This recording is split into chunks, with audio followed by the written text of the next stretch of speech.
She's a billionaire's daughter in diamonds. He's the black veteran in work gloves who catches her having a secret panic attack. Her father can erase him with one phone call, and he's already reaching for his.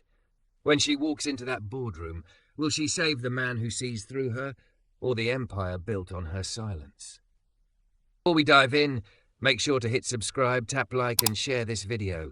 The more voices we reach, the louder these stories become. And drop your city in the comments. Let's see where love finds us. The noise of the ballroom pressed against Camille Windsor's skull, like a migraine she couldn't medicate away. Crystal chandeliers threw light across a sea of tuxedos and sequined gowns, catching in her diamond choker and the champagne in her hand. Laughter rose in waves, the kind of smooth sound rich people made when they knew other rich people were listening. Cameras flashed discreetly near the edges of the room, catching the perfect daughter of billionaire developer Henry Windsor as she moved through the crowd. She knew exactly how she looked, thick and curvy in a midnight green silk gown that hugged her hips and full breasts, the fabric gathering at her waist before spilling down around her legs. Her shoulders were bare, freckles dusted with highlighter to make them look like intentional decoration. Her blonde hair was swept into a loose, expensive-looking twist that had taken a stylist an hour and 20 minutes to effortlessly create. She looked like money. She looked like she belonged here. Inside, she could barely breathe. "Smile, Camille," her father had murmured at the top of the night, his hand warm and heavy at the small of her back. "You're the face of the new foundation. Remember that. The face, not the heart. Never the heart." Now, as another donor launched into a story about how much they loved the renderings of Windsor Tower's new rooftop helipad, Camille nodded where she was supposed to and laughed at beats she didn't hear. Her fingers tightened around the stem of the glass until her knuckles ached. The room felt too bright, the air too thin.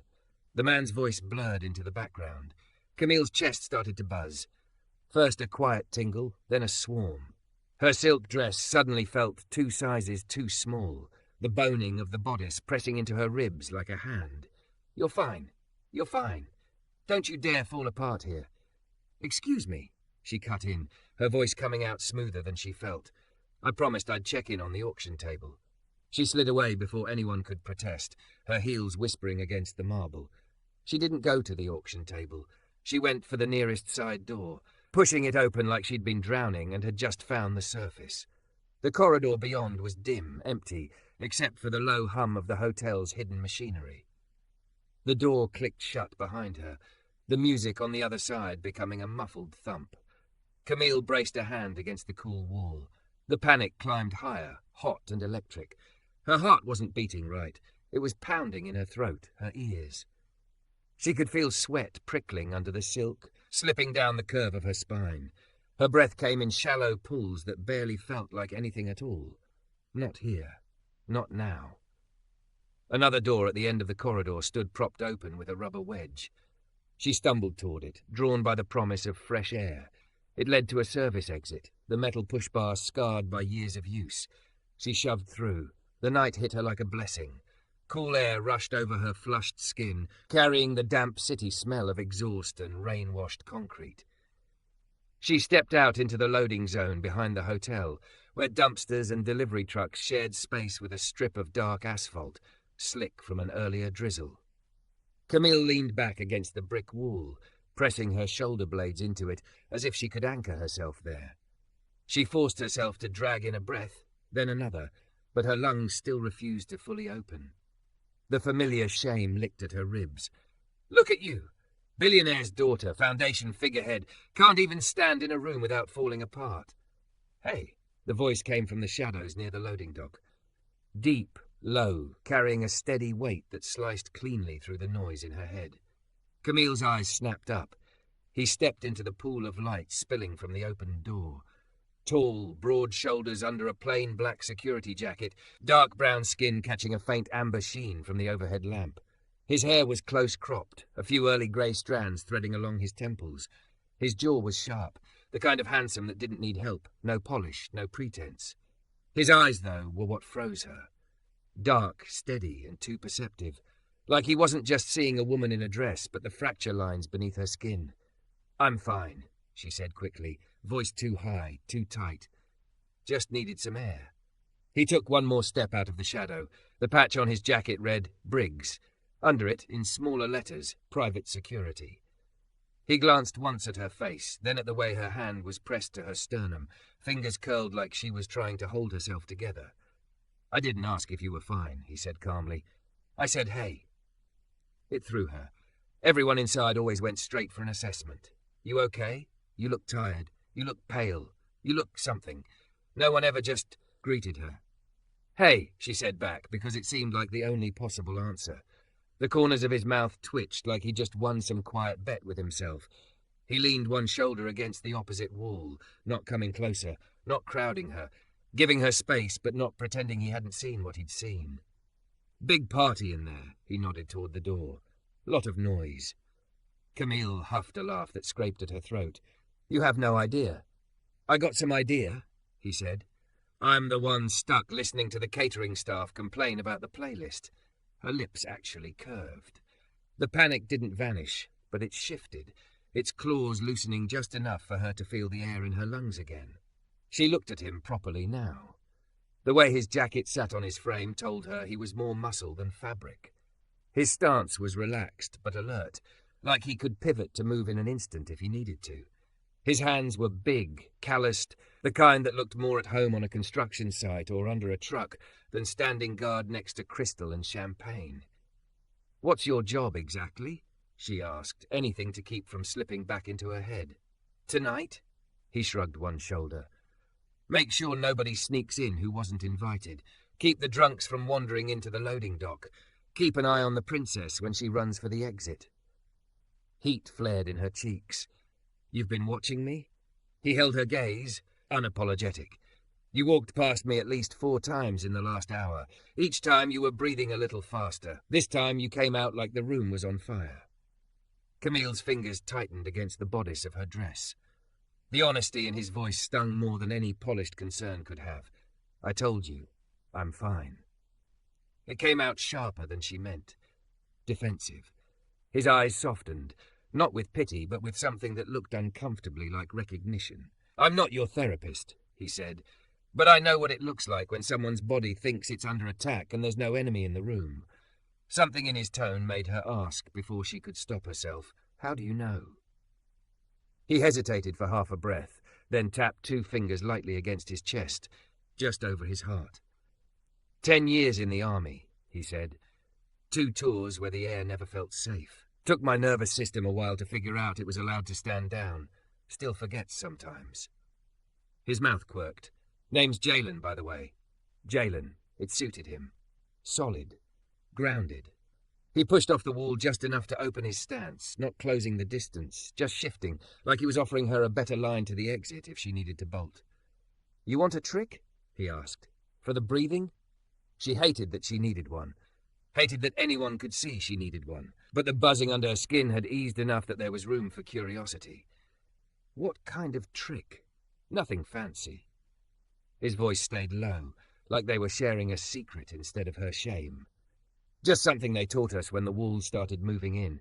You breathe in for 4, hold for 4, out for 6. Long exhale tells your body it's not about to go to war." She should have told him no. Should have brushed it off and gone back inside, plastered on the Windsor smile, pretended this whole moment had never happened. Instead, she found herself nodding. "Okay," she said quietly. "Show me." He didn't step toward her. Instead, he mirrored her pose against the opposite wall, like they were 2 ends of a balance scale. From where she stood, she could see the rise and fall of his chest under the dark fabric. "In," he said softly. 1, 2, 3, 4. She followed. The air felt shaky going in, but it went. Hold. 1, 2, 3, 4. Her lungs trembled, but her hand on her chest felt the steady drum of his count. Out.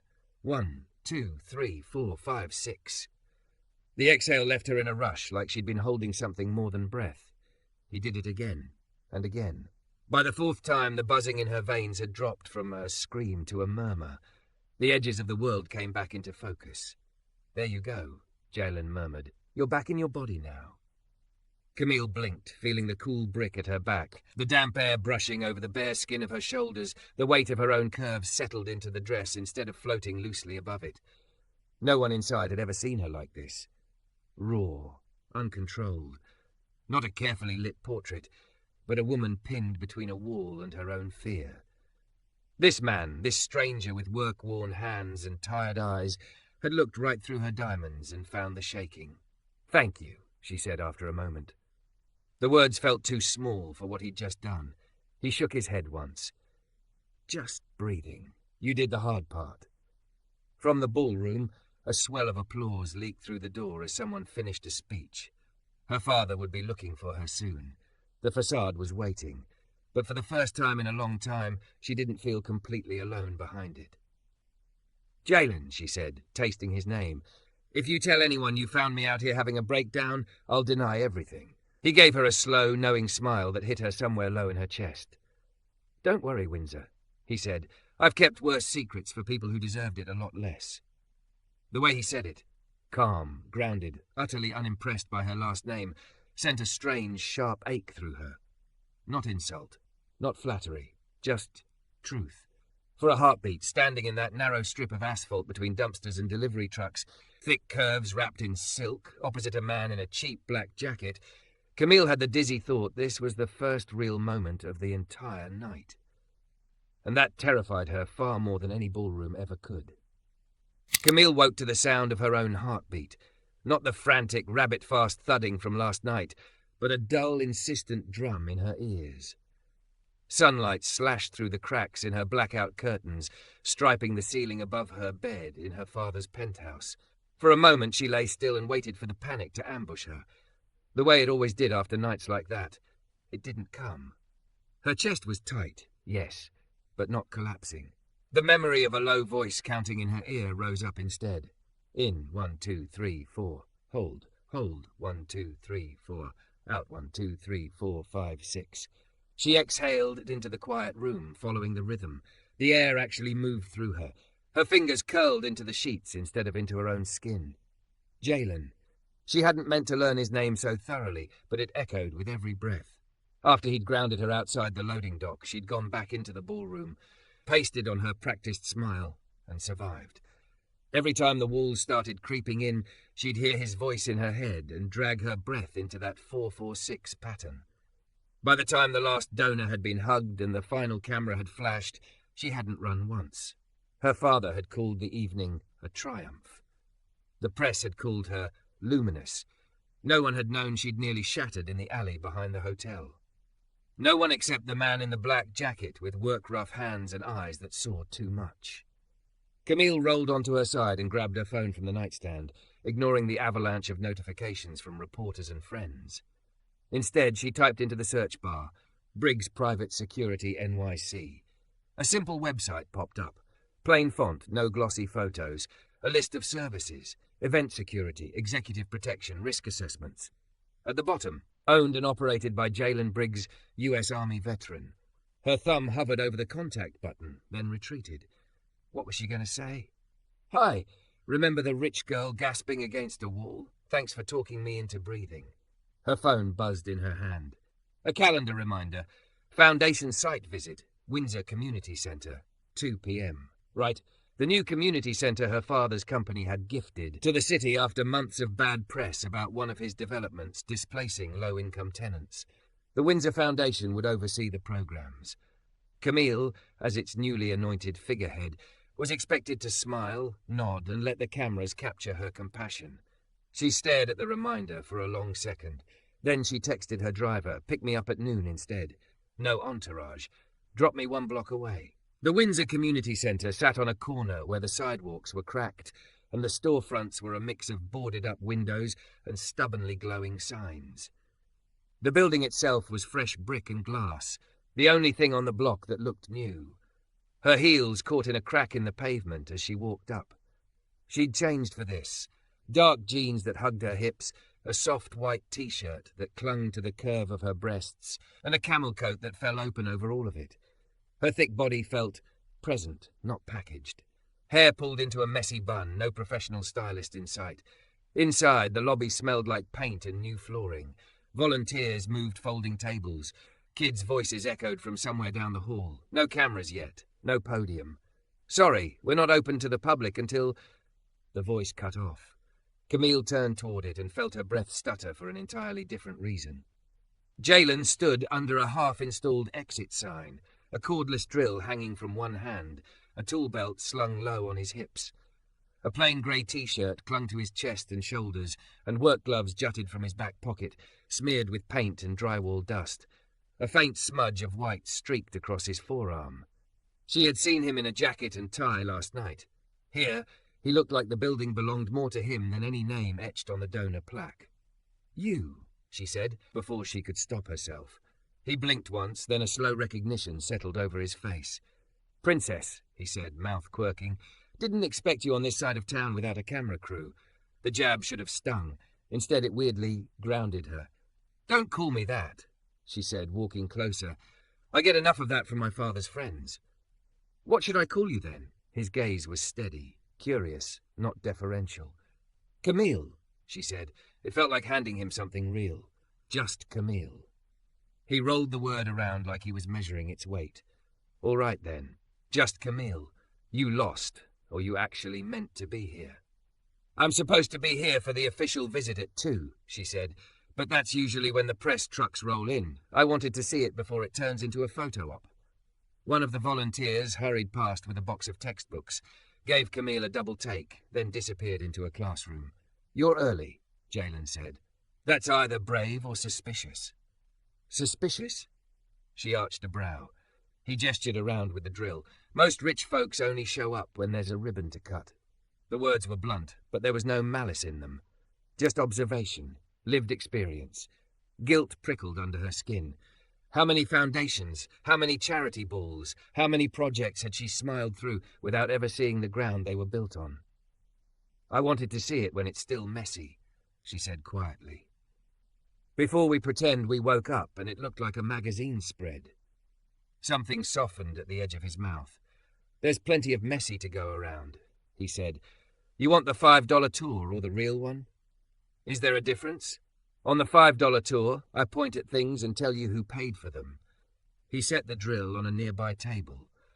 "On the real tour, I tell you who's going to use them and what they're scared of." Her heart did a strange flip. "Real tour," she said. "Please."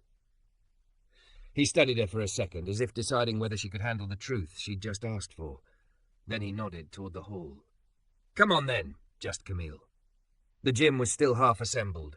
Basketball hoops leaned against the walls, floor tape marking out future courts. A group of men in their 30s and 40s sat on folding chairs in a circle, papers in their hands. Tattoos crawled up their forearms, military haircuts grown out into civilian compromise. "This is Tuesday Job Readiness Group," Jalen said quietly. "All vets.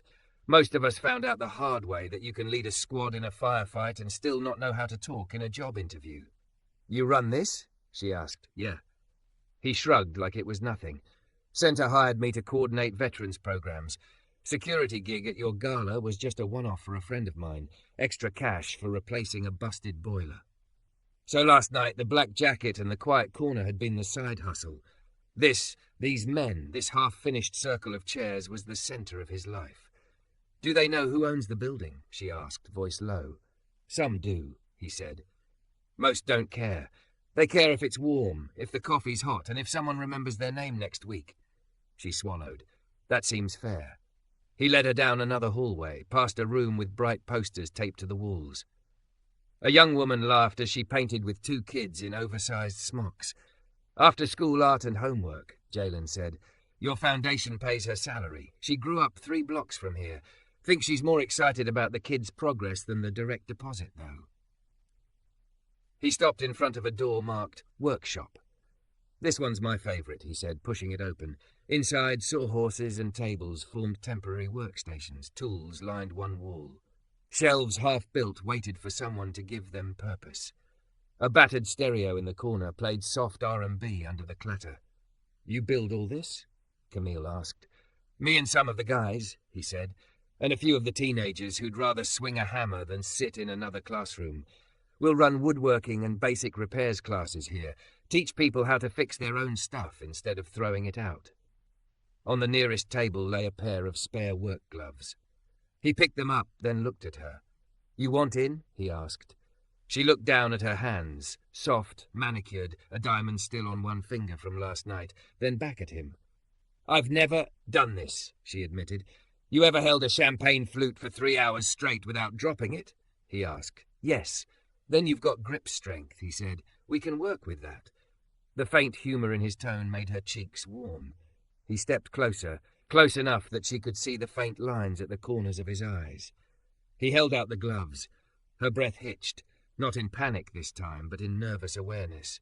His fingers grazed hers as she took them, rough, warm. "Put 'em on," he said. "Rich girl's skin doesn't like splinters." She slipped her hands in. The gloves were too big, swallowing her fingers, but the weight steadied her. He showed her how to brace a shelf, how to sink a screw without stripping it. Sawdust floated in the air, catching in her hair. At one point her elbow bumped his chest, and she felt the solid muscle there. Heat darted through her, unexpected and sharp. "Sorry," she murmured. "You're good," he said, stepping just enough to give her room without making her feel exiled. "You're doing fine." Nobody ever told her that about anything that wasn't staged. After a while, he nodded toward the wall. "Sit," he said. "You're looking like your head's going a mile a minute." "It always is," she said, sinking onto a low bench. He leaned against the opposite work table, crossing his arms, watching her with that same unflinching gaze he'd had by the loading dock. "You breathing okay?" he asked. She let out a short, humorless laugh. "Better than last night." He tilted his head. "Still using the count?" "Sometimes," she admitted. "When the room starts closing in, or when my father starts talking about what I'm supposed to do with the rest of my life." "And what's that?" he asked. "Be useful to the Windsor legacy," she said dully. "Smile on cue. Marry someone strategic. Sit on boards and sign checks and pretend our buildings never pushed anyone out of their homes." She hadn't meant to say that last part out loud. It hung between them, heavy. Jalen's jaw flexed. "You know they did," he said. "It wasn't a question." She nodded. Shame rose, hot and thick. "I see the reports," she said. "I hear the protests outside our offices. I tell myself the Foundation helps, that giving back makes up for what we take." Her throat tightened. "It doesn't feel like enough." He was quiet for a long moment.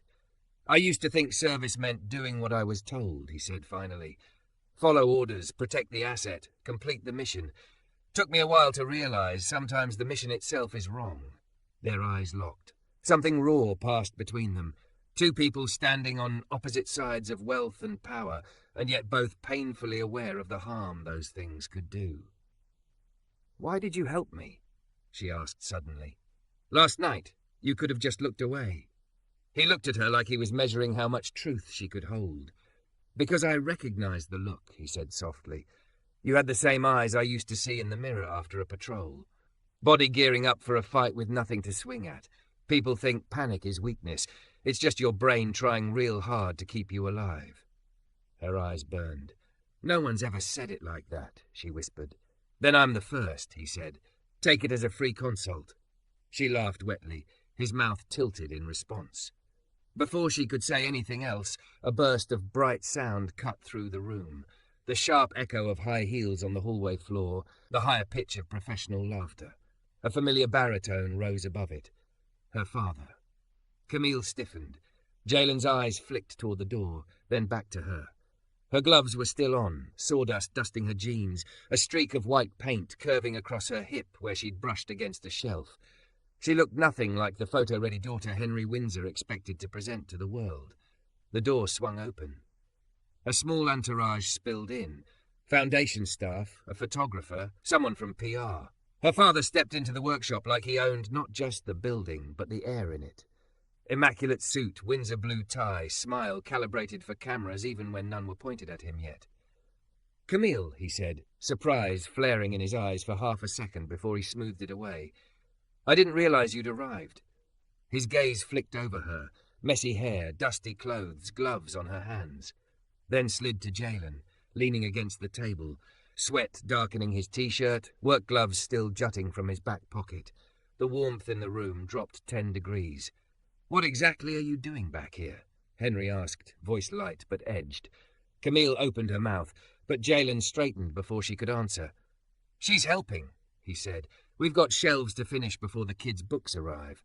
Henry's smile didn't reach his eyes. I pay people to do that, he said smoothly. My daughter doesn't need to risk splinters. The way he said people made Camille's stomach twist. Her father stepped closer, resting a hand on her shoulder, his fingers digging just enough for her to feel the warning. Let's get you cleaned up before the press arrives, he murmured in her ear, and maybe we can discuss appropriate associations. Behind him, Jalen's jaw tightened. His eyes met hers over Henry's shoulder, steady and unreadable. Camille's gloved fingers curled into a fist around the rough fabric. For the first time in her life, she wasn't sure which man she was supposed to listen to, her father or the veteran who had taught her how to breathe. And the worst part was, she could already feel the choice stretching out in front of her like a fault line, waiting to break something open. They posed her in front of a mural she hadn't known was there. By the time Camille had been scrubbed free of sawdust and squeezed back into a tailored dress, someone had rushed from her apartment. The center was buzzing. Cameras, local officials, donors. Her father at the center of it all, smiling like the building rose from his ribcage. The mural covered the far wall of the lobby. Kids holding books, a woman with shopping bags, a man in a wheelchair laughing with someone in scrubs. At the very bottom, in careful script, for the ones who stayed. The photographer coaxed her to stand right in front of that line, blocking half of it with her body. Her lipstick was perfect. Her curves looked like they'd been sculpted for the camera. Her father's hand sat lightly at her waist, an anchor disguised as affection. Big smile, sweetheart, he murmured. Camille smiled. Her cheeks ached. Her chest ached more. Across the lobby, Jalen watched from the edge of the crowd, arms folded. No security jacket, just that same grey T-shirt from the workshop, a clean one now, and a darker smudge of sweat at his collarbone from moving tables. Work gloves tucked into his back pocket like a second spine. Their eyes met over the sea of polished shoes and press badges. Breathe, she heard in her head. In for 4, hold for 4, out for 6. She did. The flash went off. Her father beamed. The ribbon was cut, speeches made, names thanked. Nobody said damn, for the ones we pushed out. They argued in the car home. Her father sat opposite her in the limo, city lights skimming over the lines of his face. The driver's partition was up, but Henry still kept his voice low, that dangerous softness she'd learned to fear more than yelling. You embarrassed me, he said. Camille stared at him. By holding a drill? By letting some hired help treat you like one of his crew, he said sharply. You looked like you'd spent the morning crawling around under a house, not representing $1 billion foundation. I was working in the place we gifted to the community, she shot back. Isn't that the point? Or is this only about the photos? He pinched the bridge of his nose. You do not understand how people look at you, Camille. They see a Windsor. They see power. You don't get to be careless with that. Her throat tightened. I wasn't being careless. I was finally doing something real. He dropped his hand. Something cold and calculating slid into his eyes.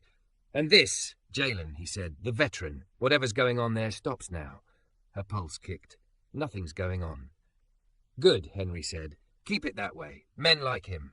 Men like what? She cut in, heat flaring. Like veterans who run programs in the building you're using to polish your image? Like black men from neighborhoods our projects bulldozed? Like men who will gladly let you use them as rebellion against your father, he snapped. You think this is new? You think I haven't seen rich girls fall for the illusion of grit? It never ends well. For anyone. She flinched. Shame and anger tangled in her chest. This isn't about rebellion, she said quietly. He helped me breathe when no one else even noticed I was choking. Henry's jaw clenched. For a moment, something almost human flickered in his eyes. Fear, maybe, but it vanished beneath steel. You see your therapist twice a week, he said. We pay her very well to help you breathe. You don't need some project center employee playing hero. I'll have HR reassign him after the program's launch. The air left her lungs. You'll fire him, she said. I'll move him elsewhere, Henry corrected, or offer him a generous package to pursue opportunities that don't involve confusing boundaries with my daughter. Either way, you won't see him again. The panic rose, sharp and metallic. Don't, she said. Please. Then stay away, he said. Use your head, Camille. You are not normal. You don't get to make normal choices. That is the price of everything you enjoy. She hated him for saying it. She hated him more because a small, scared part of her believed every word. She turned to the window, swallowing back the urge to scream. In the glass, her reflection stared back at her, blonde hair smoothed, makeup flawless, body poured into an expensive dress that framed every curve like a trophy. She'd never felt less like it belonged to her. In for 4, hold for 4, out for 6. She breathed, and in the quiet that followed, a thought landed with terrifying clarity. If I do nothing, he will disappear from my life the way every uncomfortable truth does. This time, she couldn't let that happen. She texted Jalen that night. It took her 20 minutes to type 2 lines. Thank you for today. And yesterday. My father is going to try to move you. I'm trying to stop it. She erased the second sentence, typed it again, erased it. Finally, she hit send with only the first line. His response came 5 minutes later. You're welcome. You did good in there, just Camille. It made her eyes sting. After a moment, another message popped up. I know how men like your father move. Whatever he does, that's on him, not on you. She stared at the words until they blurred. No one ever let her off any hook, not even the ones they'd nailed her to. I don't want to stay out of it, she typed back, fingers trembling. I'm tired of pretending it's not my problem. This time, his reply took longer. Then don't pretend, he wrote. But remember, it's not your job to save me, or anybody else. Start with saving yourself from the story he wrote for you. Her breath caught. What if I don't know how? She sent. A long pause. Then, one choice at a time. Start with the next one. The next one came faster than she expected. A week later, she sat in a boardroom full of men in suits and one woman with a tight bun and tighter smile. The Foundation Advisory Committee. They were reviewing program efficiency. Translation, decides what stays funded when the next quarter's numbers made people nervous. Her father ran through charts on a massive screen, donor engagement, projected tax offsets, media impressions. And finally, he said, clicking to a slide marked Community Centre Utilisation. We've had strong initial attendance in veterans programming and youth services. That said, there are concerns about long-term ROI on the workshop programme. It doesn't photograph particularly well, and the demographic data... The workshop, Camille cut in, surprising herself. Heads turned. Her father's brows lifted. Yes, he said, voice cool. She swallowed. Her palms were damp. Panic fluttered, but there was something else under it now. Anger, grief, resolve. I want to talk about that, she said. About the workshop, about the veterans program, about the fact that we keep saying ROI when we're supposedly talking about healing and community. Camille, Henry said with a warning smile, we're looking at sustainability. We're looking at optics, she said. I went there last week. I sat in on the job readiness group. I built a shelf in that workshop. Those men, those kids. They're not backdrops for your press releases. They're the people we displaced to build half of what you're so proud of. Silence slammed into the room. One of the board members cleared his throat. With all due respect, Miss Windsor, this is a philanthropy committee, not a confessional. She turned to him. Exactly. So maybe we should stop talking like investment bankers for 5 minutes and ask why we're really here. Her father's face tightened. Camille. She looked straight at him. For once, she didn't look away. If you cut that workshop, she said softly, I resign from the foundation, publicly, and I sell my shares in Windsor Development and donate every cent to a group that actually keeps people housed. The words shocked even her as they came out. But once they were in the air, they felt right, solid. Her father stared at her like she'd slapped him. Don't be dramatic, he said. I'm being very calm, she replied. For the first time in my life, I know exactly what my panic is trying to tell me. It isn't that I'm weak, it's that my body is done holding secrets for this family. Her hands trembled under the table. She curled them into fists. In for 4, hold for 4, out for 6. Slowly she watched something shift on a few faces around the table. Not all, but a couple of them. Men who'd sat through years of meetings without blinking looked faintly, uncomfortably moved. One cleared his throat. We can revisit the budget lines, he said. Create a protected category for programs with demonstrated non-financial impact. Another nodded. There's value in being seen supporting veteran services, he added quickly, as if needing to translate it back into their language. Camille didn't care why they agreed, only that they did. Her father's jaw clenched hard enough she could see the muscle jump. Fine, he said. "We can review." She exhaled, barely hearing the rest of the meeting. Her heart pounded, but it was a clean, hot rush, not the wild, directionless terror she knew so well. One choice at a time. She found Jalen in the workshop that evening. The sun had dipped low, throwing warm light through the high windows. Dust motes floated in gold currents. The stereo murmured some old soul track she didn't recognize. He was sanding a piece of wood, sleeves pushed up, forearms flexing with each pass. Those same work gloves lay on the table beside him. He looked up when she walked in. His gaze did a quick sweep, her jeans, her curves, filling out a soft black sweater, her hair shoved into a messy knot. "You look different," he said. "I threatened to ruin my father's life," she said, "so that might be it." His eyebrows shot up. "That's so?" she told him. About the meeting, about the ultimatum, about her father's fury and the committee's reluctant shift. And the workshop. He asked quietly when she finished. "Safe, for now," she said. "Veterans programs, too. They're going to create some kind of protected category. They're still doing it for optics, but at least they'll have to keep showing up." He studied her, something like pride glinting in his eyes. "You did that," he said. "Just Camille, who couldn't breathe in a ballroom, walked into a boardroom and told a bunch of rich men the truth." Her throat tightened. "I had help," she said. "You taught me how to stay in my body long enough to pick a side." He set the sandpaper down. "I taught you a breathing trick," he said. "You picked the side. Don't give me credit for the part that cost you." She stepped closer, her heart hammered now for a different reason. "My father said you were dangerous," she said, "that I was using you as rebellion, that you'd use me back."